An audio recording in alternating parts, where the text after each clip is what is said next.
Hi students. आज का जो टॉपिक है वो है प्रिपरेशन ऑफ कॉस्ट शीट, या जिसको हम स्टेटमेंट ऑफ कॉस्ट भी बोलते हैं, कभी कभार statement of cost and profit भी बोलते हैं। अगर हमें क्वेश्चन में ये वहां पे बताया गया है कि आपने प्रॉफिट भी कैलकुलेट करना है, then it is statement of cost and profit. अगर सिर्फ हमें ये बताया गया है कि you are suppose to calculate total cost, then इसको हम स्टेटमेंट ऑफ कॉस्ट बोलते हैं। अगर सिर्फ हमें कॉस्ट कैलकुलेट करना है, देन स्टेटमेंट ऑफ कॉस्ट। अगर कॉस्ट भी कैलकुलेट करना है और प्रॉफिट भी कैलकुलेट करना है, तो इसको फिर statement of cost and profit बोलते हैं। तो अभी यहाँ पे क्वेश्चन गिवन है, calculate prime cost, factory cost, cost of production, cost of sales and profit. तो यहाँ पे detail from the following particulars यहाँ पे गिवन है। डायरेक्ट मटेरियल गिवन है, वेजेस है। तो हमें क्या करना है, ये डिटेल से हमें एक तो प्राइम कॉस्ट कैलकुलेट करना है, एक तो factory cost, cost of production, cost of sales, profit. यानी कि ये सारे ये जो कॉस्ट है, ये कहाँ पर हम कैलकुलेट करते हैं, जब हम कॉस्ट शीट बनाते हैं। अब इन्होंने प्रॉफिट भी बताया कि you are suppose to calculate profit also, तो हमें statement of cost and profit बनाना है। तो अभी हम देखेंगे statement of cost and profit. ठीक है, तो सबसे पहले हम क्या करते हैं कि स्टेटमेंट ऑफ, जैसे हमने लास्ट वीडियो में कॉस्ट शीट बनाया, वैसे हमें यहाँ पर भी कॉस्ट शीट बनाना है। Statement of cost and profit. ठीक, तो सबसे पहले हमें क्या कैलकुलेट करना है। यहाँ पे इन्होंने क्वेश्चन में बताया कि you are suppose to calculate prime cost. Prime cost हमें पता है ये है direct material, direct labour, direct expenses. इन तीनों को अगर हम सम करेंगे, will be able to calculate prime cost. हमारे पास यहाँ गिवन है, डायरेक्ट मटेरियल भी गिवन है, डायरेक्ट वेजेस यानी कि डायरेक्ट लेबर। कहीं कहीं पर डायरेक्ट लेबर होगा, कहीं पर डायरेक्ट वेजेस, बात एक ही है। और डायरेक्ट एक्सपेंसेस भी गिवन है, तीनों के तीन गिवन है। इनको ऐड करके हमें क्या मिलेगा, प्राइम कॉस्ट।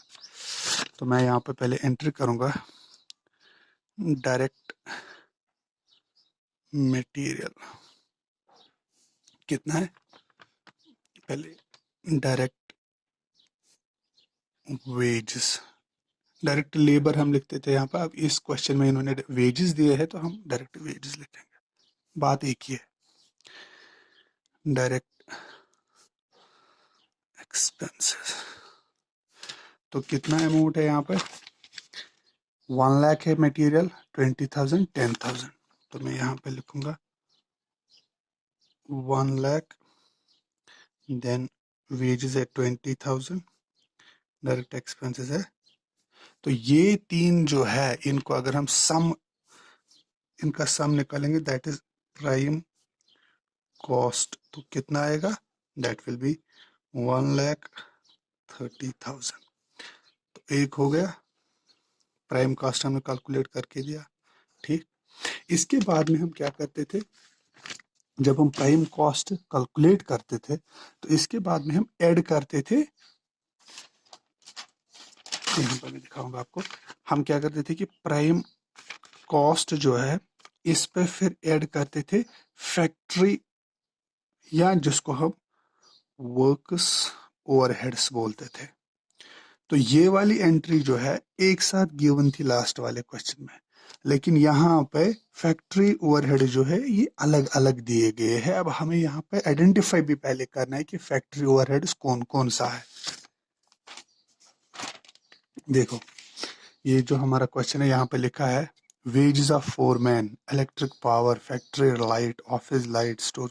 अब इन एंट्रीज में हमें पहले आइडेंटिफाई करना है कि फैक्ट्री वाले ओवरहेड्स कौन है, ऑफिस एंड एडमिनिस्ट्रेशन वाले ये ओवरहेड्स कौन से है, then selling and distribution overheads कौन से है। ठीक है, तो मैं पहले आइडेंटिफाई करूंगा यहाँ पे। देखो, wages of foreman, foreman factory में होता है, एक सुपरवाइजर होता है जो सुपरवाइज करता है वहां पे। तो ये खर्चे आएंगे, ये इनडायरेक्ट खर्चे हैं, लेकिन फैक्ट्री वाले इनडायरेक्ट खर्चे हैं, तो इनको हम बोलेंगे factory overheads. Clear. Electric power, power लगा है, अगर इन्होंने मेंशन किया होगा कि ये फैक्ट्री में लगा है, ये ऑफिस में लगा है या वेयर हाउस में लगा है, तो तब कोई परेशानी नहीं थी। क्योंकि अगर इन्होंने लिखा था ऑफिस इलेक्ट्रिक पावर या वेयर हाउस इलेक्ट्रिक पावर या फैक्ट्री इलेक्ट्रिक पावर, तो हमें इजीली पता चल जाएगा कि ये कहाँ पे लगा है। जब इन्होंने कुछ मेंशन नहीं किया है तो ये फैक्ट्री में ही लगा है, फैक्ट्री ओवरहेड्स। ठीक। तो फैक्ट्री लाइट, फैक्ट्री में लाइट लगी है, ये भी factory overheads. Clear. Office light, office में लाइट लगी है तो ये office overheads. Clear. Office and administration जिसको हम बोलते हैं office overheads. Store keepers wages, store keeper, store में हम क्या करते हैं कि रॉ मटेरियल रखते हैं स्टोर में। ठीक है। तो वहां पे स्टोर कीपर के जो वेजेस है वो हमने दिया है, तो ये रिलेटेड है किसके साथ, फैक्ट्री के साथ। क्योंकि ये रॉ मटेरियल की हम बात कर रहे हैं, ये ऑफिस वाले खर्चे नहीं है, ये सेलिंग एंड डिस्ट्रीब्यूशन खर्चे नहीं है, तो ये फैक्ट्री ओवरहेड्स है। क्लियर। ऑयल एंड वाटर, यहाँ पर भी अगर इन्होंने मेंशन किया होगा कि ऑयल या वाटर कहाँ पे लगा है, तो हम इजीली आइडेंटिफाई कर सकते थे कि ये ऑफिस है, सेलिंग है या फैक्ट्री है। जब इन्होंने ऑयल एंड वाटर में कुछ नहीं लिखा है तो ये फिर फैक्ट्री वाले ओवरहेड्स है। फैक्ट्री की रेंट, ये भी फैक्ट्री वाले है। ऑफिस की रेंट, ये ऑफिस एक्सपेंस ओवरहेड्स है। फैक्ट्री प्लांट को हमने रिपेयर किया है तो ये फैक्ट्री ओवरहेड्स है। ऑफिस प्रेमिसेस में हमने कुछ रिन्यूअल किया है तो ये ऑफिस वाला खर्चा है। ठीक है। अब यहाँ पे आए फैक्ट्री प्लांट डेप्रिसिएशन, तो ये फैक्ट्री ओवरहेड्स है। ऑफिस प्रेमिसेस डेप्रिसिएशन, तो ये ऑफिस ओवरहेड्स है। क्लियर। मैनेजर सैलरी, ये ऑफिस में होता है तो ऑफिस वाले एक्सपेंसेस है। डायरेक्टर्स भी, ये भी ऑफिस में होता है। ऑफिस स्टेशनरी, वहां से बताया स्टेशनरी लगी है ऑफिस में, ऑफिस वाले खर्चे है, ऑफिस ओवरहेड्स। ठीक। टेलीफोनिक चार्जेस ऑफिस में होता है। पोस्टेज एंड टेलीग्राम, ये भी ऑफिस से ही जाता है।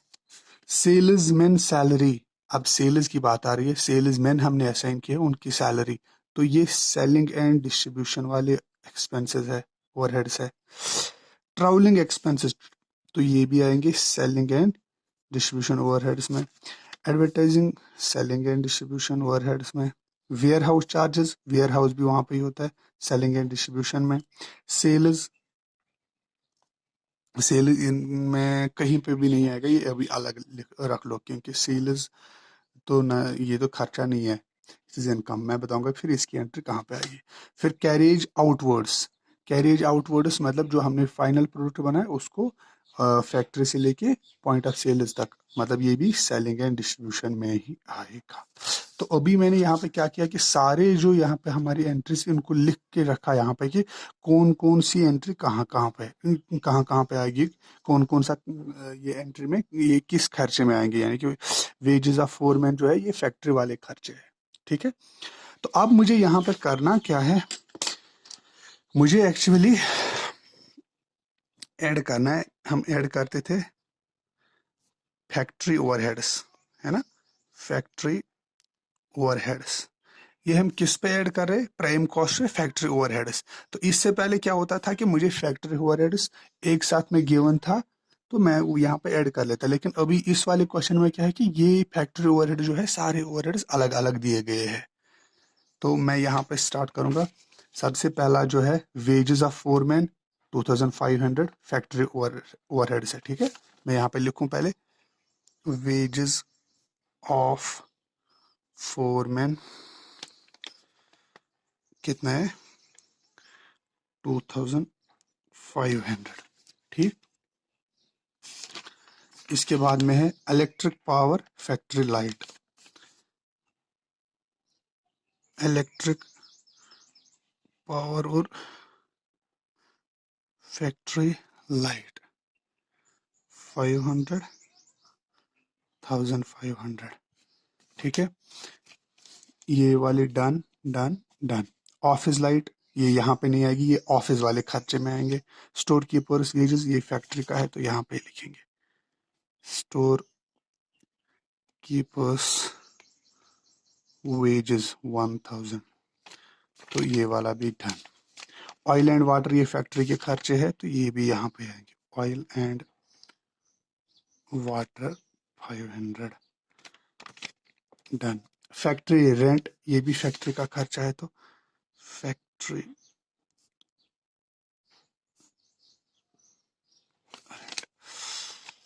ऑफिस रेंट, ये ऑफिस वाले खर्चे में आएंगे। फैक्ट्री प्लांट रिपेयर्स, ये यहाँ पे ही आएगा, फैक्ट्री वाला खर्चा है। Factory plant repairs 3500। Office premises renewal, ये यहाँ पे नहीं आएगा।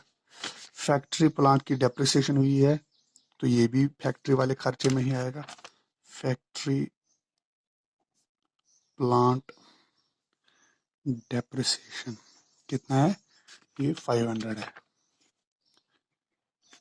ठीक है। तो ये सारे जो है इनका टोटल है 3000, 4, 5, 6000, 11000, 12, 13, 14, 15000 इनका खर्चा है, ठीक है। ये 15000 किसका खर्चा है, ये सारे जो फैक्ट्री ओवरहेड्स है इनका टोटल है 15000, ठीक है।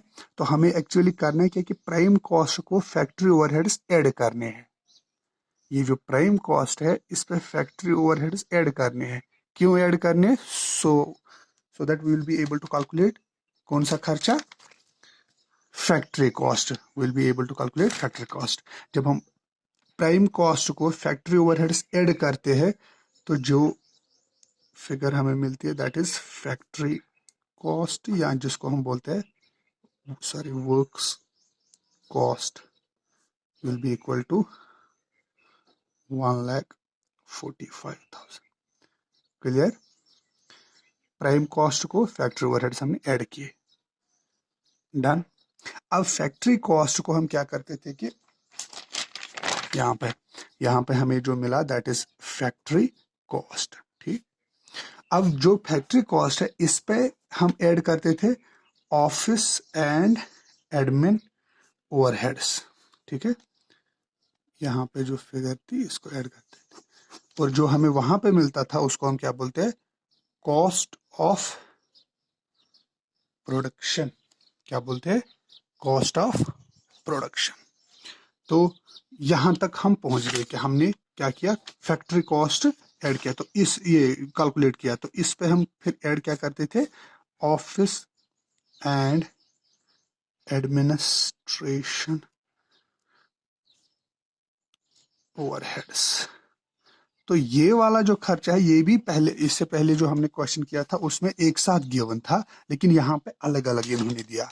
जैसे यहाँ पे ऑफिस रेंट अलग दी है, ऑफिस प्रीमिसेस रिन्यूअल अलग दी है, ऑफिस डेप्रिसिएशन अलग दी है, डायरेक्टर्स फी अलग दी है। ये जो ओ मैंने यहाँ पे लिखा है that is office overheads.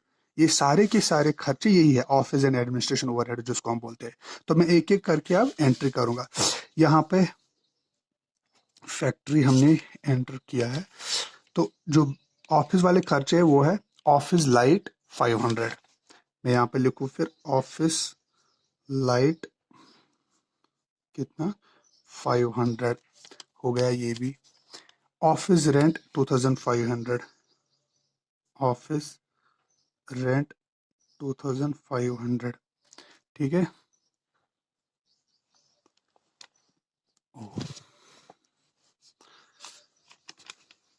Office rent भी done. Office premises renewal, office premises renewal 500, ये भी हो गया डन। ये सारी एंट्रीज हमने की। अब यहाँ पे office premises depreciation, office premises depreciation amount कितना है, 1250, डन। मैनेजर्स फी, डायरेक्टर्स फी, ऑफिस स्टेशनरी, टेलीफोन, सेल्स, ये सारे के सारे ऑफिस वाले खर्चे। तो मैं यहाँ पे ये हमने की है एंट्रीज की। अब मैनेजर्स सैलरी, मैनेजर्स सैलरी कितना है, 5000।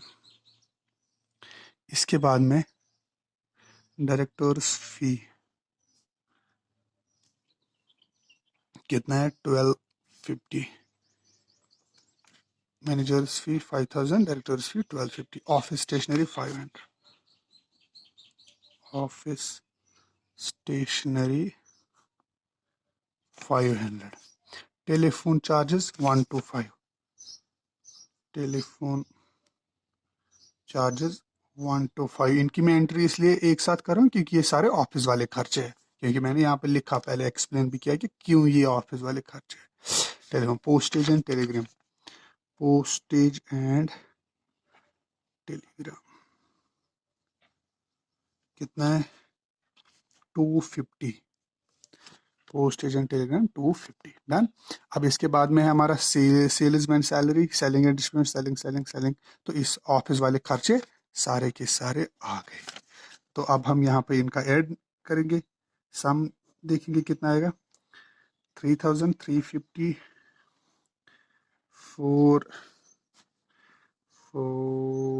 3000, 3500, 45, 46, 47, 50, 47, 50, 97, 50, 97, 50, 10, 11, 11,500, 11,750, 11,850, 11,875। इनका जो सम है 11,875, क्लियर। तो अब हमें एक्चुअली करना क्या है, फैक्ट्री कॉस्ट जो हमें यहाँ पे फिगर आई है इसको ऐड करना है ऑफिस एंड एडमिनिस्ट्रेशन ओवरहेड्स, वो भी हमने यहाँ पे कैलकुलेट किया है। और जो दोनों को ऐड करके यहाँ पे हमें ये अमाउंट आता है, तो उसको हम क्या बोलते हैं, उसको बोलते हैं cost of production, cost of production. कितना आया फिर, विल बी 5785, इसको और इसको मैंने सॉरी ओके, इनका सम मैंने यहाँ पे कैलकुलेट किया है, वो है 11875। आप भी चेक कर सकते हो दीज एंट्रीज, क्लियर। ये है 11,875।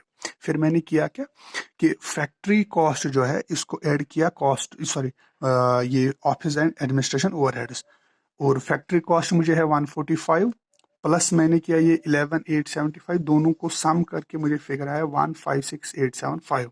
ठीक है, ये है कॉस्ट ऑफ प्रोडक्शन, क्लियर। तो कॉस्ट ऑफ प्रोडक्शन जब हम कैलकुलेट करते हैं, कॉस्ट ऑफ प्रोडक्शन हमें यहाँ पे मिला, कॉस्ट ऑफ प्रोडक्शन जब हम कैलकुलेट करते हैं इसके बाद में हम ऐड करते हैं सेलिंग एंड डिस्ट्रीब्यूशन ओवरहेड्स, और यहाँ पे ये वाला ये एंट्री ऐड करके हमें जो मिलता है दैट इज टोटल कॉस्ट। ठीक है, यहाँ जिसको हम बोलते हैं कॉस्ट ऑफ सेल्स, क्लियर। तो हमने अभी तक कॉस्ट ऑफ प्रोडक्शन कैलकुलेट किया है। अब इस पे अगर हम ऐड करेंगे सेलिंग एंड डिस्ट्रीब्यूशन, हमें क्या मिलेगा, टोटल कॉस्ट। तो मैं अब यहाँ पे कॉस्ट ऑफ प्रोडक्शन जो है वो कितना हमें आया है, दैट इज 156,875, 156,875, क्लियर। तो कॉस्ट ऑफ प्रोडक्शन जो है, अब इस पे हमें ऐड करना है, क्या करना है, selling and distribution, selling and distribution overheads. ठीक है, तो यहाँ पे अब सेलिंग एंड डिस्ट्रीब्यूशन ओवरहेड जो है दैट इज सेल्समैन सैलरी,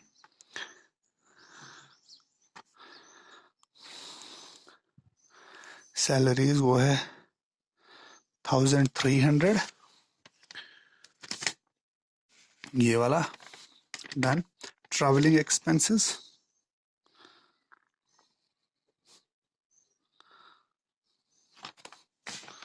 वो है 500,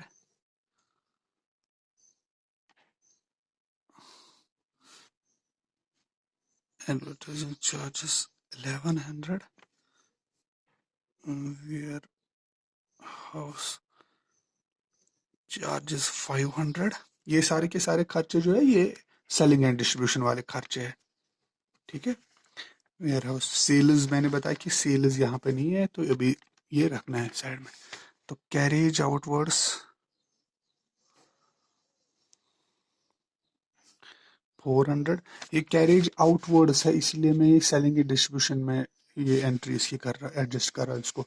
तो अगर कैरेज इनवर्ड्स होता तो फिर वो यहाँ पर मटेरियल में होता है, मटेरियल में एडजस्ट करना होता है, ठीक है। तो आगे ये सारे 1 2 3 4 एंड 5, 1 2 3 4 एंड 5, तो ये है सारी सेलिंग एंड डिस्ट्रीब्यूशन। कितना आएगा ये 13 1800 19 29 34 38 3800 है ये, ठीक है। तो कॉस्ट ऑफ प्रोडक्शन को अगर हम ऐड करेंगे सेलिंग एंड डिस्ट्रीब्यूशन ओवरहेड्स, तो जो हमें वहां पर फिर मिलता है amount that is called total cost या कॉस्ट ऑफ सेल्स भी उसको बोलते हैं। This one it will be 5 7 8 8 16 6 3 9 plus 1 10 5 6 166 on 5। तो ये हमें आया क्या टोटल कॉस्ट। अब हमने अभी तक जो कैलकुलेट किया है दैट इज एक प्राइम कॉस्ट हमने कैलकुलेट किया, फैक्ट्री कॉस्ट हमने कैलकुलेट किया, कॉस्ट ऑफ प्रोडक्शन भी हमने कैलकुलेट किया ये वाला, ठीक है। तो कॉस्ट ऑफ सेल्स भी हमने कैलकुलेट किया ये वाला। तो अब और एक चीज ये बता रहा है to calculate that is profit. Profit भी ये बता रहा है हमें कैलकुलेट करके दो, लेकिन अभी हमने प्रॉफिट कैलकुलेट नहीं किया। अभी हमने क्या किया कैलकुलेट टोटल कॉस्ट, ठीक है। मैं यहाँ पे आपको समझाऊंगा। अभी तक जो हमने कैलकुलेट किया है वो है टोटल कॉस्ट, ठीक है। टोटल कॉस्ट जितना हमें खर्चा लगा है प्लस होता है प्रॉफिट, इस पे हम कुछ प्रॉफिट रखते हैं और जो टोटल फिगर आती है दैट इज सेल्स। क्लियर। मैं ऐसे बता सकता हूं कि सेल्स या total cost plus profit is equal to sales. मैं ऐसे लिख सकता हूँ sales minus total cost is equal to profit. मैंने क्या किया कि इसको यहाँ शिफ्ट किया और इसकी साइन भी चेंज हो जाएगी, sales minus TC total cost is profit. Total cost हमने यहाँ पे कैलकुलेट किया और हमें सेल्स पता है गिवन है 189,500, then profit will be equal to sales minus total cost 5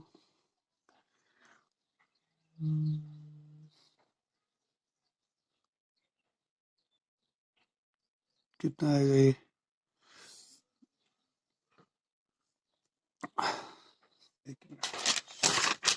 189,500 minus 166,750 5 to